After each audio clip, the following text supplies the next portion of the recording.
பனிப்போர், gold வார், hot வார் அதெல்லாம் ஒன்றும் கிடையாதுங்கண்ணா. இன்னும் 40 நாள் இருக்கலங்கண்ணா. எல்லா கேள்விக்கும் இன்னைக்கே பதில் சொல்ல வச்சிட்டீங்கன்னா அடுத்த 40 நாட்கள் எப்படி உங்களுக்கு சுவாரஸ்யமாக கொண்டு போவீங்க? டீயும் காஃபி எப்படின்னா ஒன்றா ஆத்துறது? ஆனால் இன்னைக்கு இராணுவத்தை பொறுத்தவரை சூப்பர் ஆனுவேஷன், ஒரு பணியில் சேர்ந்து சூப்பர் ஆனுவேஷன் ஆகியிருக்கிறவங்க அதன் பிறகு டாக்ஸ் கட்டுறாங்க, வருமான வரி கட்டுறாங்க.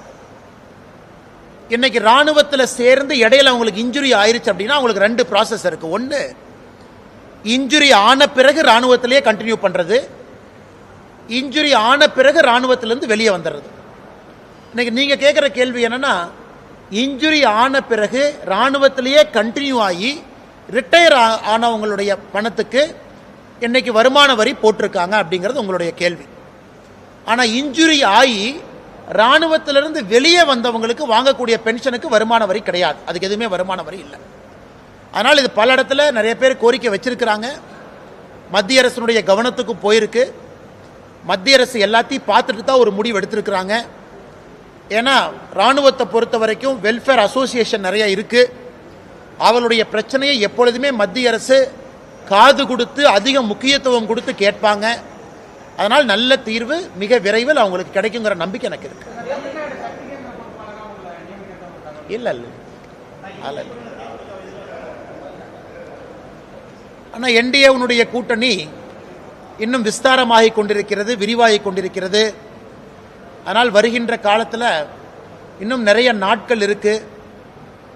கூட்டணியில் சேராத கட்சிகளும் வேகமாக ஒரு நல்ல முடிவெடுத்து திராவிட முன்னேற்ற கழகத்தை வீழ்த்துவதற்கு தேசிய ஜனநாயக கூட்டணியோடு இணைவார்கள் என்கின்ற முழு நம்பிக்கை எங்களுக்கு இருக்கு.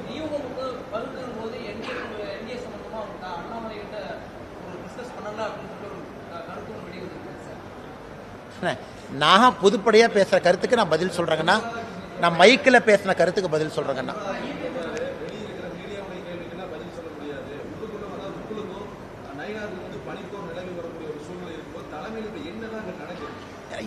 பனிப்போர், கோல்டு வார், ஹாட் வார் அதெல்லாம் ஒன்றும் கிடையாதுங்கண்ணா. நான் இன்னைக்கு பாருங்க, எங்கள் பத்திரிகை இந்த மாவட்ட தலைவர் அவங்க, பொதுச்செயலர் அவங்க, அண்ணா இங்கே வந்து இந்த டீலை பற்றி பேசுகிறோம். நாங்கள் பேசுகிறோம். நேராக இங்கிருந்து பழனி போய் பழனியில் மாவட்டமாக அறிவிக்க சொல்லக்கூடிய போராட்டத்தில் பங்கேற்கிறேன். கட்சி வேலை தான் செய்கிறேன், சொல்லக்கூடிய வேலையெல்லாம் செய்கிறேன். ஆனால் பத்திரிகை நண்பர்களுக்கும் கூட என்னுடைய அன்பான வேண்டுகோள், இந்த தேர்தல் காலம்ங்கிறனால நீங்களும் ரொம்ப சுறுசுறுப்பாக இருக்கிறீங்க. எப்பவுமே பத்திரிகை நண்பர்கள் சுறுசுறுப்பாக தான் இருப்பீங்க.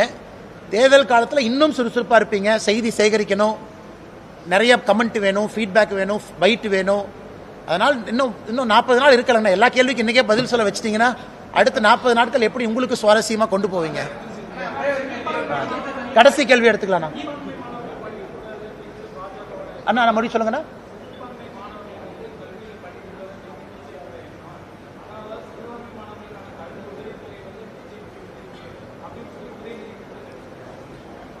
அண்ணா எனக்கு தெரியலீங்கண்ணா, உதயநிதி ஸ்டாலின் அவர்கள் வாழ்க்கையில் நியூஸ் பேப்பர் படிக்கிறாரா, டிவி பார்க்குறாரா, ஏதாச்சும் கூட இருக்கக்கூடிய செக்ரட்டரிட்ட ஏதாச்சும் கேட்குறாரா காது கொடுத்து எனக்கு டவுட்டாக இருக்கு.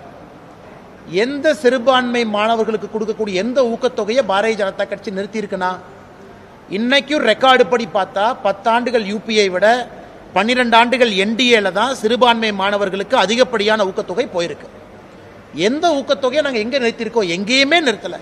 ஹஜ் சப்சிடி அதிகமாயிருக்கு. சிறுபான்மையருக்கு என்னெல்லாம் ஒரு அரசாக செய்ய முடியுமோ எல்லாத்தையும் நம்ம செஞ்சிருக்கோம். மேடைக்கு மேடை பொய் சொல்லக்கூடிய காரம் ஆரம்பிச்சிருச்சு. உதயநிதி ஸ்டாலின் அவர்கள் என்ன நிறுத்தியிருக்கோன்னு சொன்னார்னா பதில் சொல்றேன். எதுவுமே இல்லாம சிறுபான்மையர் வாக்கு வங்கி அவங்க கிட்ட வேணுங்கிறதுக்காக பாரதிய ஜனதா கட்சியின் மீது அபாண்டமான குற்றச்சாட்டை ஏன் வைக்கணும்? சரி, இந்த 5 வருஷத்துல திமுக சிறுபான்மையருக்கு என்ன பண்ணிருக்குன்னு வெள்ளை அறிக்கை அவங்க கொடுக்கட்டும். 5 ஆண்டுகள்ல சிறுபான்மையர்னு கூரை மேல இருந்து முதலமைச்சர் கத்துறாங்க. நீங்க சிறுபான்மையருக்கு 5 வருஷத்துல என்ன பண்ணிருக்கீங்கன்னு சொல்லுங்க. அதே நேரத்தில் பெரும்பான்மை சமுதாயமாக இருக்கக்கூடிய இந்து சமுதாயம் உட்பட பெரும்பான்மை சமுதாயத்திற்கு என்ன பண்ணிருக்கீங்கன்னு சொல்லுங்க. யாருக்கும் எதுவுமே செய்யல. ஆனா சிறுபான்மை வாக்குக்காக வெறும் பொய்யையும் புரளையும் மட்டும் கிளப்பக்கூடிய ஒரு வேலையை தான் உதயநிதி ஸ்டாலின் செய்யறார்.